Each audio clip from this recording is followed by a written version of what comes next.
Il-Parlament ta' Malta se jiġi estis wara li l-Awtorità tal-Ippjanar approvat b'mod sħiħ l-iżvilupp tas-sotterran tal-bini tal-Parlament li se jinbidel sabiex minnu jibdew jingħataw faċilitajiet parlamentari fosthom arkivju, librerija ta' riċerka, kamra tal-kumitati u uffiċċji għall-librara u l-riċerkaturi.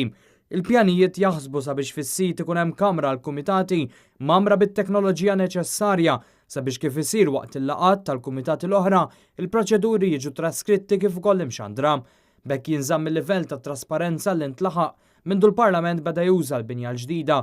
Se jkun hemm ukoll post fejn jistgħu jinżammu l-arkivi li attwalment qed jinżammu fi-stor ta' ħanut faċċata tal-Parlament. F'dan ir-rigward se jkun qed jiġu installati numru ta' sistemi ta' sigurtà kif ukoll sabiex ir-records tal-Parlament ikunu jistgħu jinżammu b'tali mod li jiġu preservati fl-aħjar kundizzjonijiet possibbli għal ġenerazzjonijiet futuri.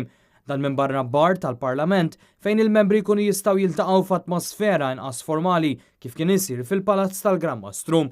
Ix-xogħol li qed isir taħt ir-responsabilità tal-Grand Harbour Regeneration Corporation jinvolvi investiment ta' 2.6 miljun euro u għandu jitlesta sa massimu ta' sentejn oħra.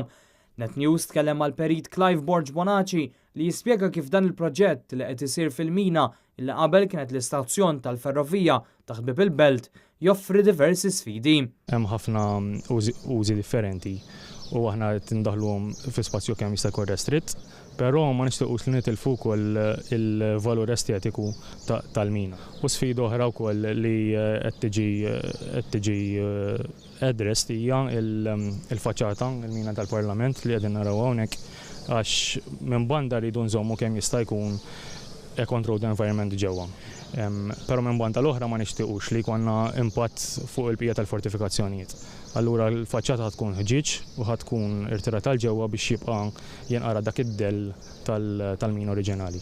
Dan il-proġett kien sar neċessità kif l-awtonomija li ngħata l-Parlament waslet għal żieda fil-ħaddiema waqt li l-ammont ta' kumitati parlamentari tela minn 6 għal 13.